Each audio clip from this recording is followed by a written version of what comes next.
we are on week 3 of Molten Core, and I wanted to take a look and see which of the classes are performing the best. And right now, we still have a Feral Druid #1 overall. Matter of fact, we have 5 Feral Druids in the top 13.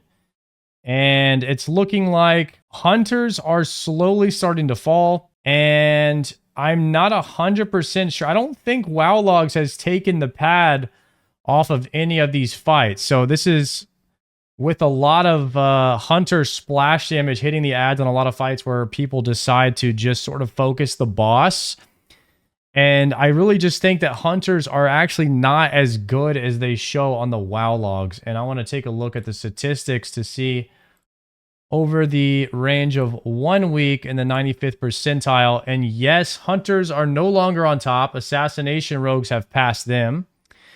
And I do believe that Feral Druids and Mages might continue to rise here. And if WoW Logs changes the fact that the ad damage counts on fights like Lucifron and Gehennis, where most people tend to avoid killing the ads at all, that Hunters will be even lower on the damage charts. Yes, Arcane Mage dead last.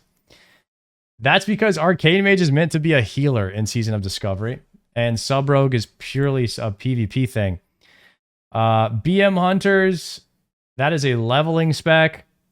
Arms Warriors, that's PvP. Balance Druids, looking like the worst overall DPS that you do require in a raid. I mean, Balance Druids are considered a support class, but so is Feral Druid. So I'm not really sure how they justify that. Balanced Druids being down this bad. Let's take a look at 100 percentile, or sorry, max percentile. And in the max percentile, you see that Fire Mages are actually the #1 DPS in the entire world in the max percentile. That is when they are padding stats on the ads, they're getting the PIs, they have the right group comps. Fire Mages are on a top, baby.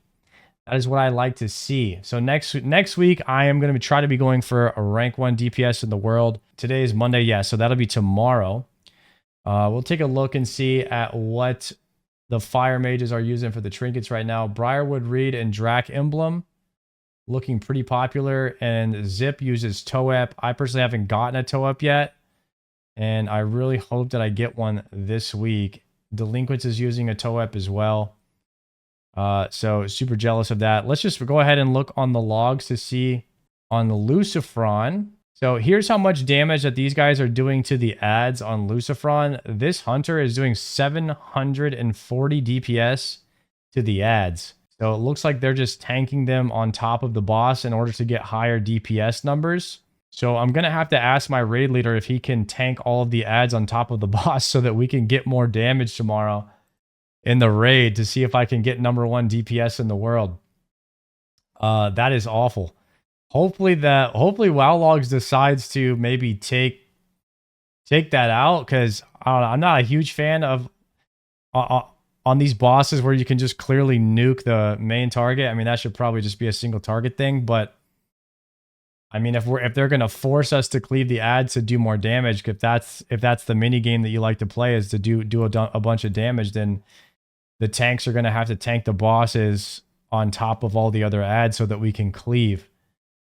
And then that puts people at risk of AoEing down people that get mind controlled, and then they can lose world buffs. So maybe Lucifron is like a no world buff fight, unless you're willing to lose your world buffs if you get mind controlled in one shot from everyone just doing massive amounts of cleave to the ads. And then, of course, on Gehennis, we can see how much damage the Flamewalkers are taking. It looks like only the Warlock was cleaving here, the Flamewalkers. So primarily all this damage is single target to Gehennis, at least for this raid. But if we pull up a Hunter, we filter by Gehennis here and look for a Hunter that's doing big damage. He's doing 400 DPS to the ads to help his overall DPS. And if we're looking at his overall DPS, we would have to subtract 400 from this. So he's really doing about 3.1k damage, single target. It looks like I'm #1 DPS in the world on this fight for mages, which is pretty cool. I only had world buffs for 2 bosses because we died on Gar. So I had it for Mag, which I don't really see myself on Mag. Oh, here, I'm number 6. I scrolled too far down. Okay, so I had world buffs for Magmadar and Gehennis. Those are the only 2 bosses that I had it for. So next week I'm hoping to do more big damn like I did last week on the second and third boss. And I don't think I had world buffs. We didn't do world buffs for the first boss. So hopefully I can do big numbers like this. Maybe put up some 4K DPSs.